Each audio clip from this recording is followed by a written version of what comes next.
This is Kenny Fogle. Glad you could be with us tonight. We're honored tonight. We've got Steve Nally here with us tonight. Steve is the master distiller at a distillery that, well, doesn't yet exist, but it's well on its way. Well, Steve, first of all, welcome to the show today. Thank you very much. Thank you, Kenny. And coming up is the Bardstown Bourbon Company. That's the title of it, and that'll be in operation probably about another year from now. I hope it'll be in operation June of 2016. 2016. Yeah. So, well, I know you've been in this business for quite some time at other places. I mean, Maker's Mark, I believe you said, and some other places. But it's got to be pretty interesting starting from scratch. It is. I started my career in 1972 at Maker's Mark. Worked every job down there, and it was always a business that fascinated me. There was always something interesting going on. And I worked my way up. In 1988, became master distiller. Yeah. And I owe a lot of working up in the ramps to people that were there. I was under Sam K. Cecil, Arthur Godey. I worked with other distillers at other companies, Parker Beam, Booker Noe, Jimmy Russell, some of the greats. Or the who's who there, isn't it? The legends as far as, and I felt very fortunate being able to gain some knowledge from them. So, it's just been a fascinating business. I learned a lot from my tour at Maker's Mark. I retired in 2003, thought I was ready to slow down some, and in 2007, an opportunity came up out in Wyoming to go out and build one from the ground up. So, I thought, well, if I get away from home a little bit, nobody's going to be watching me as close. And I went out, and everything went real good. I got it up and running, got the brand on the market, and it turned out real good. By that time, we were getting homesick. We needed to come back to where our roots were. So we came back here in 2013, and this opportunity came up to build one from the ground up. Yeah. And we started preliminary work on it in 2014, October. And we've been developing the building and the facility ever since. And this is the first distillery that's been built from the ground up of any size in well over 100 years. I'm glad I'm here to see it. Heaven Hill, Maker's Mark, Jim Beam, all of them, Barton's, they were all distilleries, production facilities, and until probably the late 90s, early 2000s, people started taking an interest in wanting to know what was going on within the distillery. They liked this brand, they wanted to know how it was made, they wanted to know what made it good. So tourism started. And people started visiting distilleries, and as I said, these other distilleries were built for production. They weren't built for tourism. Well, and I guess that's a question. We've had bourbon around for quite some time, and in the last decade or so, it has exploded. I mean, is it tourism been one of the biggest reasons, or what's the reason the interest in bourbon is absolutely going through the roof right now? There's a lot of factors, I think. Tourism's one of them. People are gaining knowledge. Foreign countries have started to take a liking, and they visit a lot too. I mean, there's a lot of people from foreign countries come over here and visit. And like I said, it's just they've taken an interest, and they want to know what's going on inside those walls. So one thing we're trying to do is build an experience. We want them to come in and see how it's produced, which they can see at any distillery.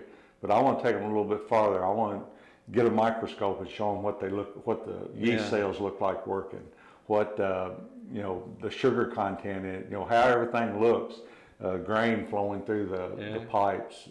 Well, that'd be interesting. I've been around bourbon all my life with families, but I've never seen the process. But before we get into all that process and everything, and that's really a way what I want to talk about is being a master distiller.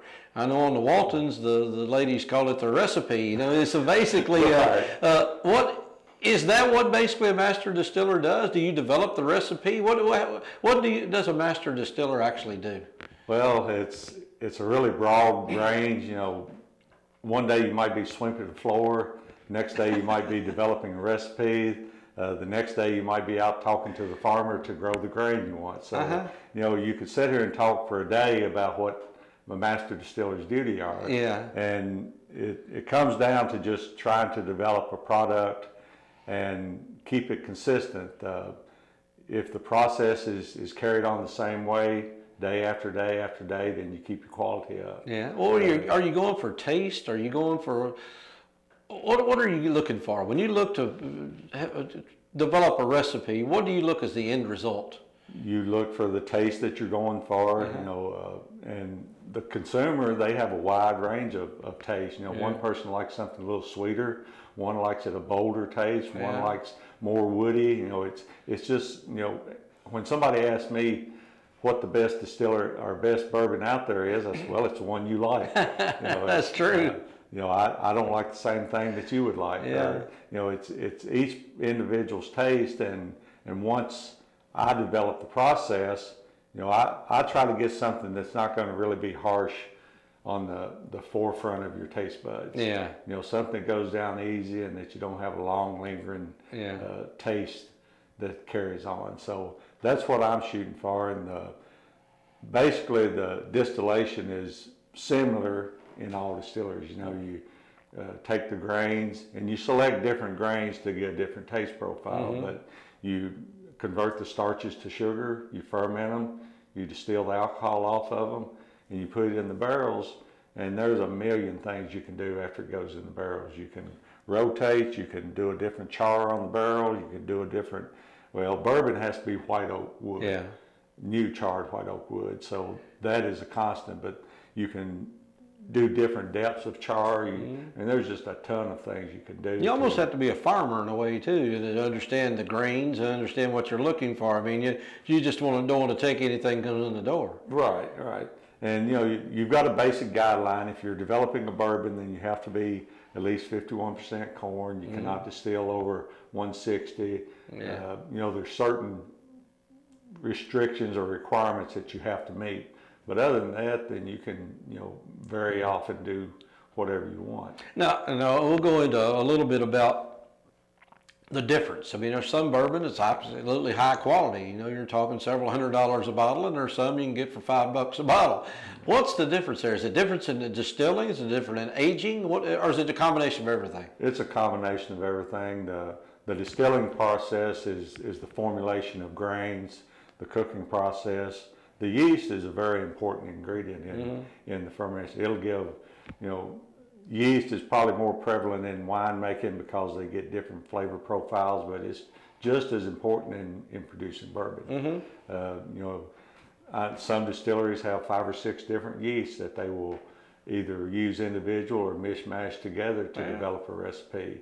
A lot of distilleries have their own strain of yeast. They will, Maker's Mark, for instance, they had a strain they started in 1953. They still have that same strain.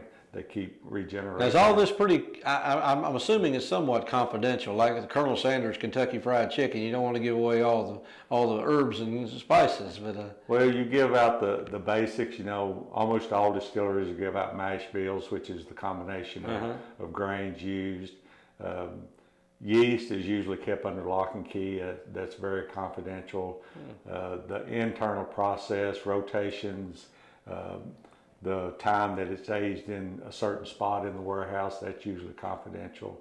But you keep enough confidential that you can't go out and do the same thing I'm doing. Well, I did know that was one thing my father did teach me when he was a warehouse foreman years ago about certain spots. I did not realize that certain spots in the warehouse made a difference, and I didn't, whether it's on the top floor, bottom floor, middle floor. So there's a lot that goes into it that you just don't think about. Well, it's the heat transfer. You know, you get the top of a building can be 25, 30 degrees hotter than the bottom. Yeah. And the middle of the warehouse might be more humid. Brick warehouse versus metal sided warehouse will age different. So there's just a ton, you know, of like a distillery up on a river would have more moisture and it would age different than one that's in a drier area. So there's just so many things that can happen. Even at some other distilleries, if you've got a warehouse that's down in a lower area, more moisture, then it's going to tend to pick up mold, so it'll have a different taste to it. If it's up on a hill where it's drier, then it'll have a different taste. So now, I guess site location came into play when you were with the Bardstown Bourbon Company within it, because you've got to know what the weather is going to be, the climate. Well, almost any place in Kentucky is good. That site was good because it's right beside an interstate, so transit will be easy. It's in the bourbon capital of the world, so that's a positive. The people in Nelson County and Bardstown were great as far as getting us to come in here. Well, we know the product. We know what we're getting into on that one. So that part of it was easy, and we looked at a lot of different sites around the area, and this seemed like the best suit for what we were doing. We can develop a good tourism program, a good product, and we partnered up with Mahala, who is a wonderful brand sales marketing team. And I figure if I can make a good product, they can sell it. Well, that's good. That's one thing. But we'll get into a little bit. I know it's going to be more than just distilling there, but one of the things is that we just mentioned is you'll start in 2016 production. Now, when will bourbon actually be available? I mean, I know it's got to age for sometimes age for many years. I mean, is that something, when will you be able to sell the first product?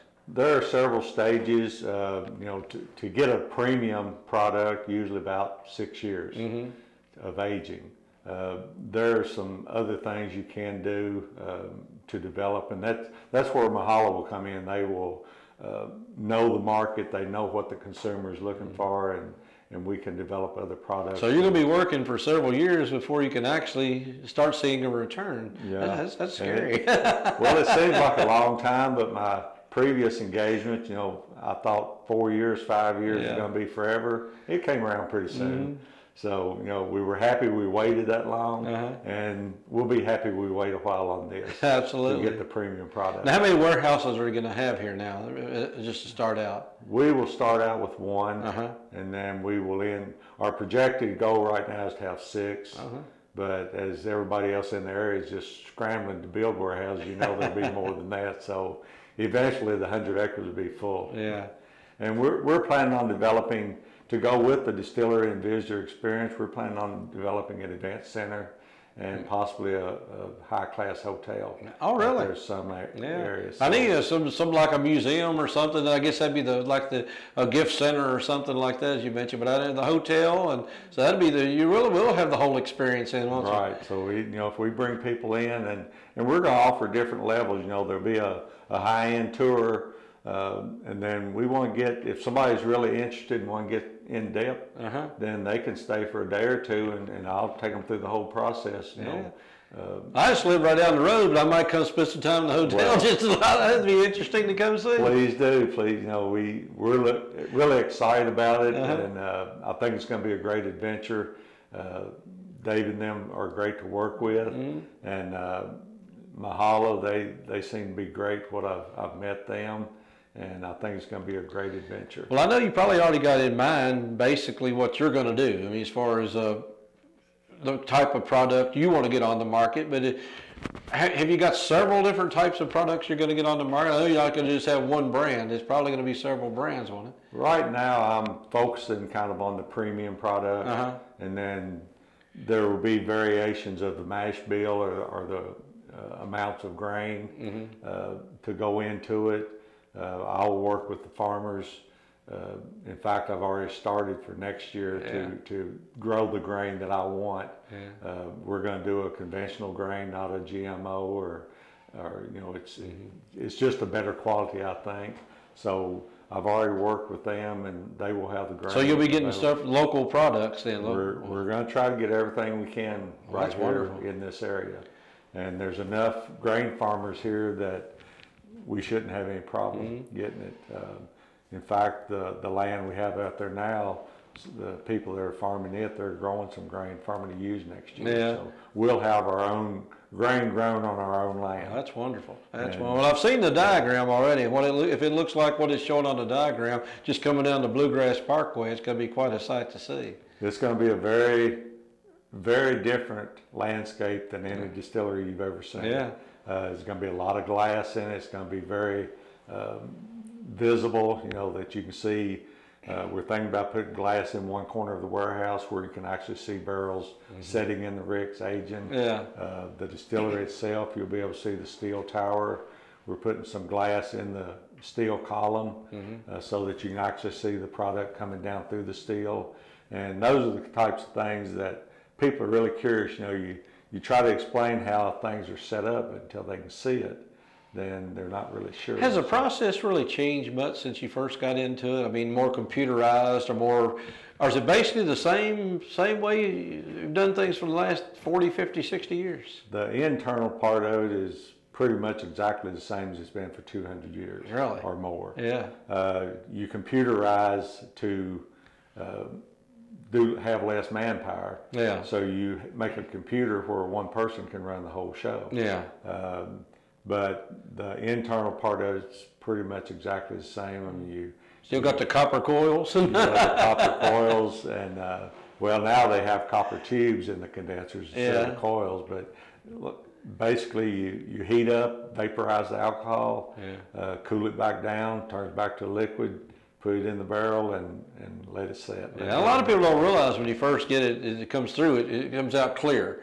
And it takes that time of staying in the barrel before it develops that color. Now, is that something you shoot for when you're, I'm sure that's, aesthetics is probably a big part of being a master distiller in a way too, isn't it? It is.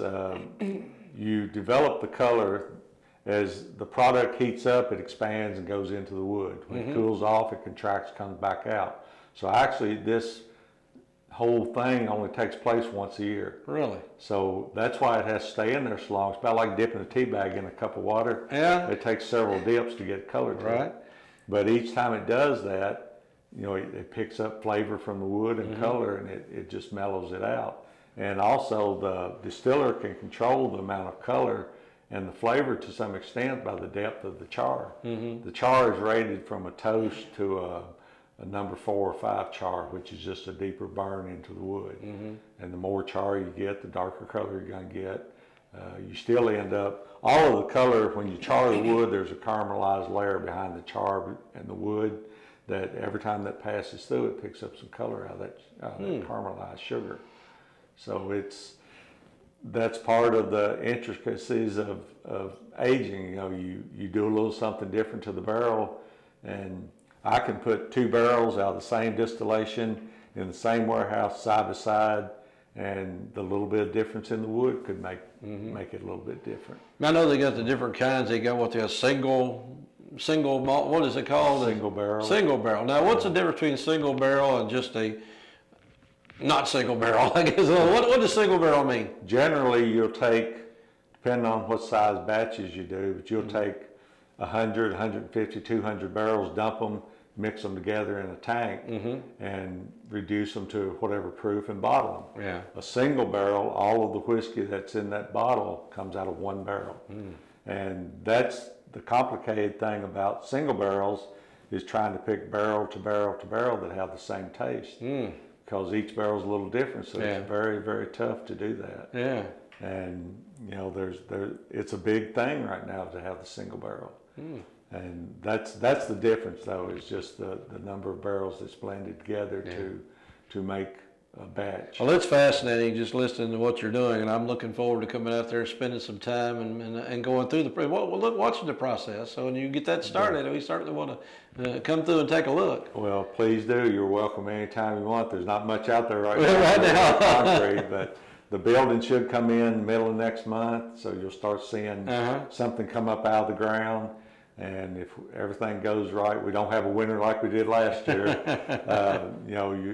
Everything should proceed that we'll be in operation by this time next year. All right. Well, I'm looking forward to it already, and I'm sure you are too. Like I said, it's got to be exciting. You already started one, and you're doing another. So, and you're back near your hometown, so that's got to be even better. I'm back home now, and I built a lot of confidence by going out there. Absolutely. We're watching over your shoulder here. Yeah, everybody, I hear every day, well, what did you do out there today? But it's a great adventure. It's something that I don't know that I'll ever retire from because I enjoy it so much. Maybe slow down a little bit one day, but I just idolize the people that have been in it for 50, 60 years and still enjoy it just as much as they did from Well, I'll ask you one last question then. You've been doing this all these years. You've been a master distiller. Do you still enjoy a good drink of bourbon every now and then? That's my drink of choice. Okay. And the spectrum of good quality bourbons, in my opinion, is getting wider and wider and wider. They're just, everybody is starting to put out some premium quality products. Yeah. And it's really getting tough. You know, I have to change brands pretty often until I get mine out. There you go. Well, I'm looking forward. I love a good bourbon, so I'm looking forward to it already. Well, Steve, I appreciate you being here. Like I said, we're looking forward to what you're going to do next year, and we can, like I said, I can tell you're excited, and we are too. Well, I want to invite everybody to come out and see us. You know, it's going to be a very pleasant, very nice tour through the distillery, so come out and see us. Okay, so we have a family-friendly atmosphere out there. That's exactly right. So come on down. I'm sure have an open house or something when everything comes around, and we'll love everybody get a chance to come out and see what's going on. We'll have an open house and invite everybody out to come see us. Sounds great. Steve Nally of the Bardstown Bourbon Company will be opening in 2016, but well on the way to getting things going right now. So we appreciate you tuning in. Appreciate Steve being here, and we'll be right back here on Community Focus on Channel 6 TV. Be right back.